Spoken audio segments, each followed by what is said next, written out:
Olá, tudo bem com você? Vamos recapitular mais uma lição da Escola Sabatina, mas antes eu quero fazer uma propaganda aqui, uma divulgação de uma série que eu comecei a postar aqui no meu canal, que é a série Na Trilha dos Pioneiros, com base nesse meu livro aqui, A Chegada do Adventismo ao Brasil. Então, toda semana ou de quando em quando, eu postarei aqui um vídeo, um pequeno vídeo, destacando a vida, os feitos, a fé de algum pioneiro da mensagem adventista aqui no Brasil. Hoje, quinta-feira, já estreou aqui no meu canal o primeiro vídeo. Na verdade, eu fiz uma live algum tempo atrás, 2 lives a respeito do assunto, com o título Na Trilha dos Pioneiros, e falei também de um projeto que a minha irmã, Michela, lá de Santa Catarina, está realizando, que é justamente uma expedição aos principais lugares históricos da chegada do Adventismo ao Brasil.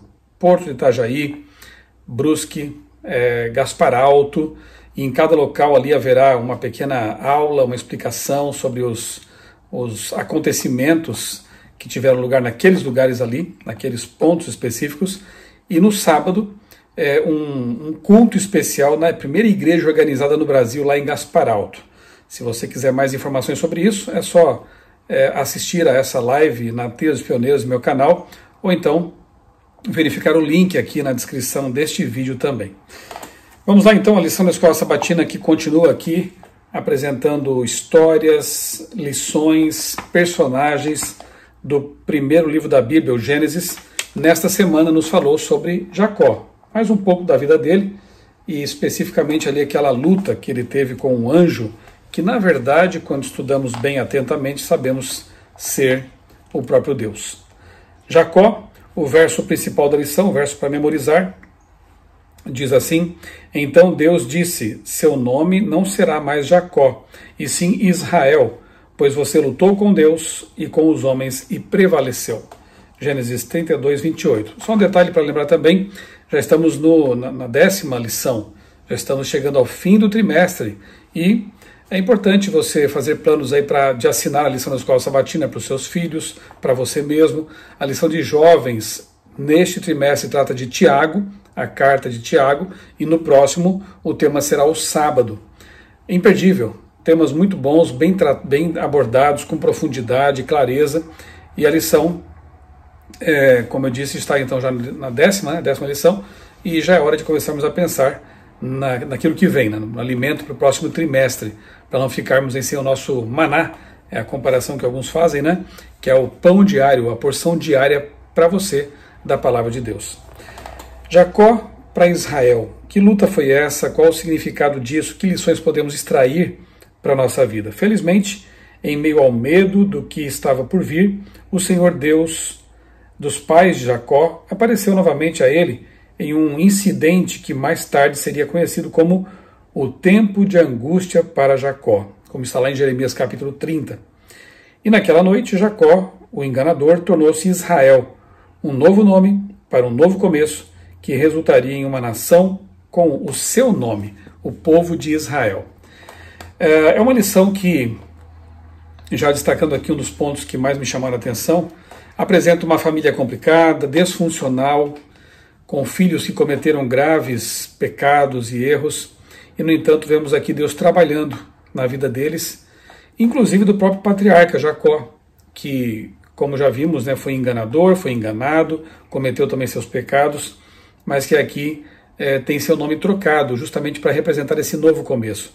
É uma lição que nos faz lembrar de que Deus é o Deus das segundas chances, é o Deus dos recomeços. Então, não importa o que tenhamos feito em nosso passado, não importa os pecados que tenhamos cometido, se nós reconhecemos que pecamos, se nós pedimos perdão a Deus, estamos ali realmente confessando, reconhecendo aquilo que nós fizemos, Deus oferece o perdão, a restauração e um novo começo, uma nova vida.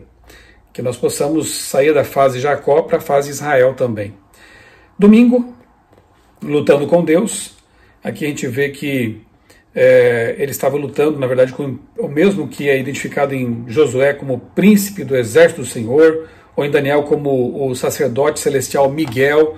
Ou seja, Jacó identificou aquele estranho com quem ele lutou por horas como sendo realmente o próprio Deus, o Jesus pré-encarnado, Ali estava acontecendo uma teofania, uma manifestação de Deus na forma humana. Nós vemos aqui alguns trechos interessantes na lição de domingo. Em meio à luta, deve ter se tornado óbvio para Jacó que ele estava lutando com o próprio Deus, como revelam suas palavras: não o deixarei ir se você não me abençoar.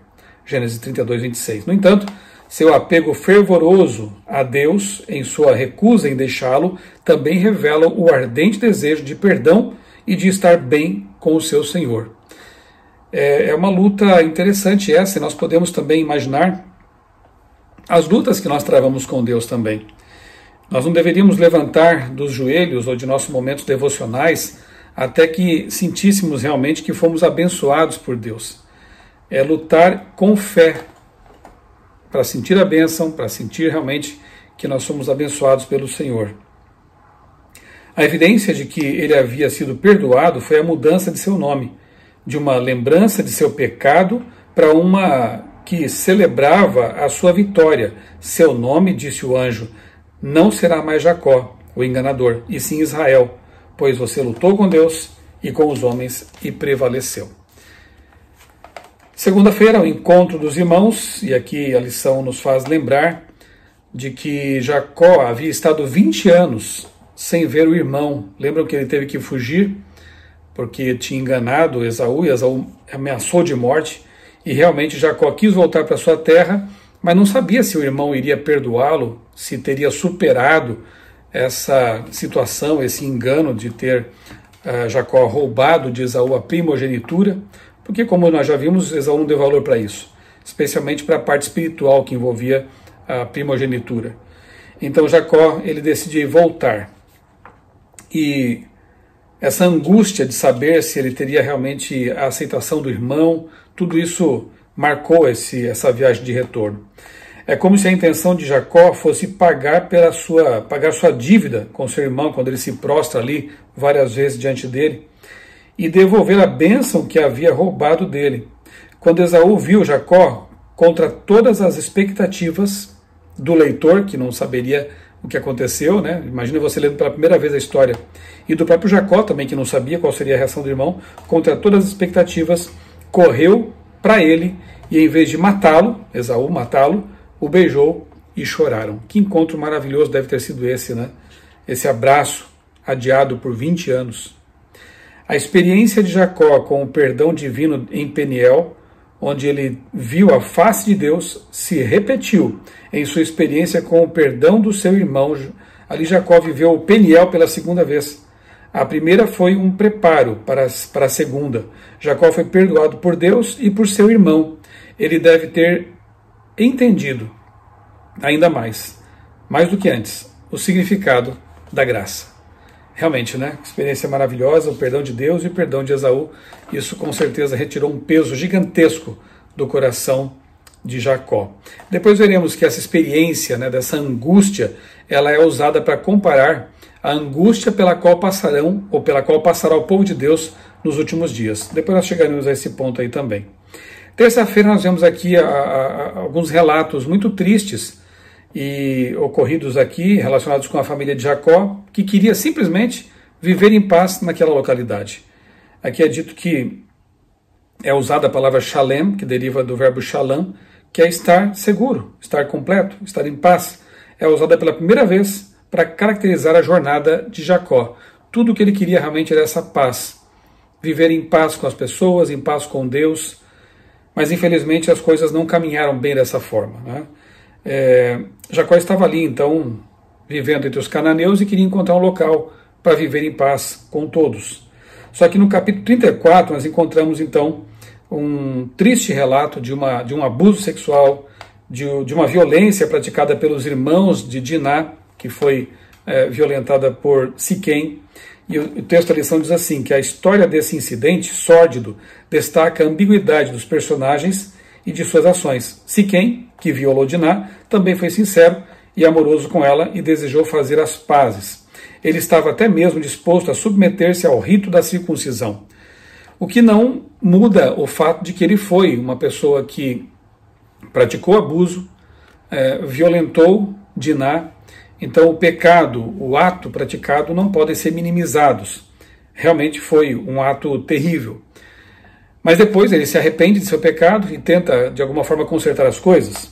Só que entra em cena então Simeão e Levi, os irmãos que fingiram ter aceitado essa atitude de reconhecimento de sua falta, no caso de Siquém, aceitam que o povo ali deles seja circuncidado, o que parecia realmente que eles estariam perdoando então a atitude, mas depois, no momento que eles estavam ali convalescendo dessa cirurgia feita a frio e sem anestesia, eles os matam ao fio da espada. E aí o temor de Jacó realmente foi de que aquela paz desejada não mais pudesse ser uma realidade, porque as pessoas ali iriam odiá-lo, odiar seus filhos. Realmente uma história muito triste, em que todos têm sua parcela de culpa, todos saem perdendo, na verdade, porque quando a violência, o abuso, o desrespeito, a violação são praticados, isso só traz dor e sofrimento. Nesses relatos vemos engano após engano, bem como atos de bondade e graça. O que isso nos diz sobre a natureza humana? Realmente uma natureza enganosa, não confiável, e se não for dirigida por Deus, só leva à desgraça, à tragédia. Quarta-feira, idolatria prevalecente. Aí a leitura de Gênesis 34, 30 a 35, 15. Realmente nós vemos aqui que ainda era preciso uma obra de restauração, de reforma entre a família de Jacó. Esses ídolos foram mantidos e provavelmente idolatrados, apesar do compromisso de Jacó com Deus. Não bastou deixar Siquém para escapar da influência cananeia. Jacó teve que tirar os ídolos do acampamento e do coração do povo. O arrependimento consiste em mais do que uma mudança física de um lugar para outro, ou de uma igreja para outra. O mais importante é que busquemos, pela graça de Deus, eliminar a idolatria do nosso coração, independentemente de onde vivamos, pois podemos fazer ídolos de praticamente qualquer coisa, não só de objetos, não só de pessoas, mas de ideias, de ideologias, qualquer coisa que se interponha entre nós e Deus e que seja colocada em nosso coração acima de Deus, acaba se tornando um ídolo. E aqui nós vemos que Jacó procurou fazer essa reforma na vida da sua família, na sua vida, para que esses ídolos fossem arrancados do próprio coração, para que eles não colocassem nada em lugar de Deus, mas que Deus fosse realmente supremo na vida deles, assim eliminando a idolatria. E quinta-feira fala da morte de Raquel, da esposa amada de Jacó. Assim que Jacó saiu de Betel, 3 incidentes relacionados entre si marcaram a última etapa de sua jornada em direção à Terra Prometida. O último filho de Jacó nasceu, Raquel morreu, e Rúben, o primeiro filho de Jacó com Lia, dormiu com a concubina de Jacó. Não falei que era uma família complicada, disfuncional? Embora o texto não diga por que o jovem fez isso, fez algo tão mal, pode ser que ele quisesse, de alguma forma, desonrar o nascimento do último filho de Jacó e humilhar a memória de Raquel. Ciúmes, talvez. Só podemos conjecturar, na verdade. No entanto, durante esse tempo, Rúben teve relações sexuais com Bila, a concubina de seu pai, serva de Raquel. Não sabemos por que ele cometeu esse ato escandaloso, condenado nas Escrituras, na Torá, a não ser como um outro exemplo de depravação humana. No entanto, apesar dos problemas, das confusões e do completo mal, como no caso de Rúben e Bila, a vontade de Deus seria cumprida por meio dessa família, ainda que fosse tão desordenada. Apesar do erro humano, pergunta aqui final da lição de quinta-feira, apesar do erro humano, os propósitos de Deus serão cumpridos. Imagine o que aconteceria se as pessoas cooperassem e obedecessem, se elas cooperassem e obedecessem com Deus, né, de modo muito mais fácil, com menos sofrimento, estresse e demora, a vontade divina seria realizada. Você concorda com isso? Claro. Se nós fôssemos realmente obedientes à vontade de Deus, se nós seguíssemos as orientações de Deus claramente expressas em sua palavra, quão mais reta seria a tortuosa vida que muitas vezes nós levamos. Quão mais facilmente os propósitos de Deus em nossa vida seriam cumpridos do que quando nós tomamos atalhos, desvios, caminhos tortos e nos afastamos da vontade de Deus. Enfim, a lição de sexta-feira, então, traz aqui um trecho do livro Patriarcas e Profetas, e eu vou ler aqui apenas um parágrafo que diz assim: assim como Jacó foi ameaçado de morte por seu irmão irado, o povo de Deus estará em perigo por parte dos ímpios, que procurarão destruí-lo. E assim como o patriarca lutou toda a noite para conseguir livramento da mão de Esaú, os justos clamarão a Deus dia e noite por livramento dos ímpios, dos inimigos que o cercam. Por isso que realmente a angústia pela qual Jacó passou, em busca do perdão de Deus, em busca da garantia da bênção de Deus para poder enfrentar o seu irmão, que ele imaginava seria seu inimigo, será a angústia do povo de Deus nos últimos dias. Nós também estaremos ali clamando pela bênção de Deus para poder enfrentar os inimigos que estarão vindo sobre nós, contra nós. O fato de nós estarmos passando por essa angústia será uma clara evidência de que nós não fomos abandonados por Deus, de que nós não pecamos contra o Espírito Santo, de que no tempo de graça aceitamos a salvação oferecida por Cristo. Porque as pessoas que não estão passando por essa angústia, quer dizer que não estão nem aí para a salvação, nem aí para Deus. Não estão preocupadas com isso. Então, lembre-se disso. Quem sabe lá no momento em que você estiver angustiado, passando já por essa angústia de Jacó, pertinho da volta de Jesus, lembre-se dessas palavras que eu estou dizendo agora e do que nós lemos aqui, né? Se você estiver passando por isso, preocupado com isso, isso é uma evidência de que você está com Deus, e de que Ele perdoou você, e de que Ele vai abençoar você e proteger você nesse tempo final, nessa fase final, em que estaremos prestes a entrar na Canaã celestial, não mais na Canaã terrestre, na Canaã celestial. Que a experiência de Jacó nos encha de esperança, que o fato de a família dele também ter tido seus problemas nos faça entender que mesmo com a nossa família problemática, com os nossos problemas e lutas diários, nós também podemos ter a esperança de que Deus está atuando, de que vai nos abençoar e vai nos ajudar a chegar até a Canaã celestial. Vamos orar? Amado Deus, bondoso Pai, muito obrigado, Senhor, pelas lições que aprendemos em Tua Palavra. Obrigado, Senhor, porque na Tua Palavra estão registradas histórias lindas, mas também histórias não tão recomendáveis, histórias tristes, feias, que nos mostram, em primeiro lugar, que a Bíblia é a Palavra de Deus, porque não mascara a experiência de seus personagens, e também é a Palavra de Deus porque nos enche de esperança, por saber que nós também, com as nossas famílias disfuncionais, com a nossa vida tortuosa muitas vezes, podemos ter a esperança do perdão, da restauração e de um dia chegarmos à Canaã celestial. Nós te pedimos, Senhor, que nos guardes, nos protejas, nos abençoes, para que possamos realmente cumprir nosso papel neste mundo e um dia estar contigo para sempre. Nós oramos agradecidos em nome do Senhor Jesus. Amém. Um grande abraço para você, que Deus abençoe grandemente a sua vida e também a sua família.